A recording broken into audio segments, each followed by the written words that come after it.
Hello everyone, welcome to tasty dish by Sethu Palaniappan. இன்றைக்கி ஜவ்வரிசி வச்சு ஒரு சூப்பரான ஸ்வீட் ரெசிபி தான் பார்க்க போகிறாங்க. இன்றைக்கி ஜவ்வரிசி அல்வா எப்படி செய்யலான்றதை பார்க்கலாங்க. ஜவ்வரிசி அரை கப் எடுத்துருக்கிறேன், பொட்டுக்கடலை 1/4 கப் எடுத்துருக்கிறேன், நிலக்கடலை 1 ஸ்பூன் எடுத்துருக்குறேங்க. எல்லா இன்க்ரீடியன்ஸையும் ஒரே கப்பில் மெஷர் பண்ணிக்கோங்க. ஃபஸ்ட்டு ஜவ்வரிசியை வறுத்து எடுத்துக்கலாங்க. எடுத்து வச்சுருக்கிற அரை கப் ஜவ்வரிசியை ஒரு கடாயில் சேர்த்துக்கிறேன். மிதமான தீயில் இதை வறுத்து எடுத்துக்கலாம். ரோஸ்ட் பண்ணுற கடாய் கொஞ்சம் அடிகனமான கடாயாக இருக்கட்டுங்க. ஜவ்வரிசி நல்லா வறுபட்டுருச்சுங்க, நல்லா பொரிஞ்சு வர ஆரம்பிச்சிருச்சு. இப்போ இதை ஒரு பிளேட்டுக்கு மாற்றிக்கலாங்க. அடுத்து நிலக்கடலை சேர்த்துக்கிறேன். இது மிதமான தீயில் வறுத்து எடுத்துக்கோங்க. நிலக்கடலை பொரிஞ்சிருச்சுங்க. இப்போ ஜவ்வரிசி கொட்டி வச்சுருக்க பிளேட்டுக்கு இதை மாற்றிக்கலாம்.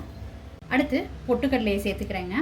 இதுக்கு அடுப்பை ஸ்விட்ச் ஆஃப் பண்ணிவிட்டு கடாயில் உள்ள ஹீட்லேயே இதை வறுத்து எடுத்துக்கலாங்க. தவாவில் உள்ள ஹீட்டே போதுமானதாக இருக்குங்க இது ரோஸ்ட் பண்ணுறதுக்கு.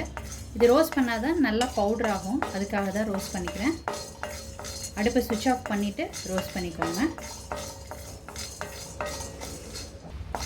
இந்த அளவுக்கு ரோஸ்ட் ஆனது போதுங்க. ஏற்கனவே ஜவ்வரிசி கடலையெல்லாம் கொட்டி வச்சுருக்கிற பிளேட்டில் இதை மாற்றிக்கலாங்க.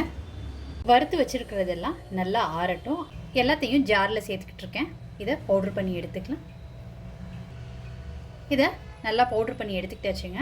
இதை ஒரு தடவை சலிக்கிறதுனா சலித்து எடுத்துக்கோங்க. இப்போ ஒரு கடாயில் நெய் விட்டுக்கிறேங்க. இதில் வறுத்து பொடி பண்ணி வச்சுருக்கிற பவுட்ரை சேர்த்துக்கிறேங்க. கொஞ்சம் கொஞ்சமாக கொட்டி கலரி விட்டுக்கோங்க. ஒரு 2 நிமிஷத்துக்கு நெய்யில் ரோஸ்ட் பண்ணியாச்சுங்க. இப்போ இதில் கொஞ்சம் கொஞ்சமாக பால் சேர்த்து மிக்ஸ் பண்ணிக்கலாங்க.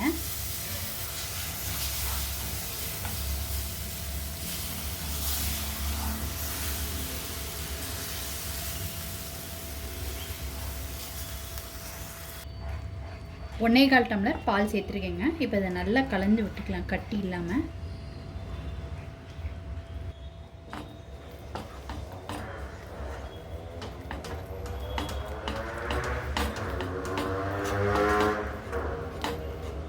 கட்டி இல்லாமல் கரைச்சிக்கிட்டாச்சுங்க. இப்போ இது நல்லா திக்காக வந்துருச்சு. இப்போ இன்னும் கொஞ்சம் பால் சேர்த்துக்கலாங்க. இன்னும் கொஞ்சம் பால் சேர்த்துக்கிட்டு திக்கான கன்சிஸ்டன்சியை கொஞ்சம் லூஸ் ஆக்கிக்கலாங்க. இல்லை வேக விடும்போது இதோட டேஸ்ட் இன்னும் சூப்பராக இருக்குங்க.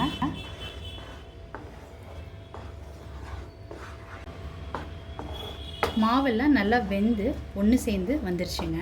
இப்போ இந்த ஸ்டேஜில் வெல்லம் சேர்த்துக்கலாம். 1 கப் வெல்லம் சேர்த்துக்கிறேங்க. எந்த கப்பில் ஜவ்வரிசி எடுத்தீங்களோ அதே கப்பில் 1 கப் வெல்லம் சேர்த்துக்கிட்டுருக்கேன். நீங்கள் உங்கள் ஸ்வீட்டுக்கு ஏற்ப கூடவோ குறைச்சோ பார்த்து போட்டுக்கோங்க. சேர்த்துருந்த வெல்லம் எல்லாம் நல்லா கரைஞ்சிருச்சுங்க. இப்போ இதில் ஏலக்காய் தூள் சேர்த்துக்கலாம்.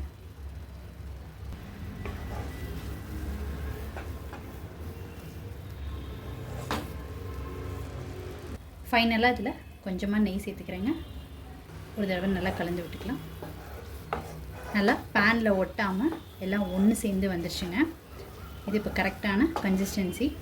இறக்கிடலாங்க. ஒரு சூப்பரான ஜவ்வரிசி ஹல்வா ரெடி ஆகிடுச்சுங்க.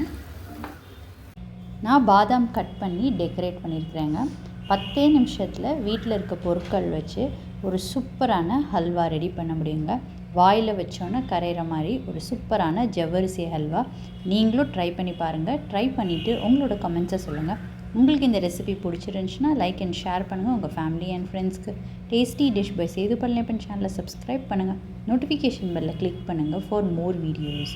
தேங்க்ஸ் ஃபார் வாட்சிங்.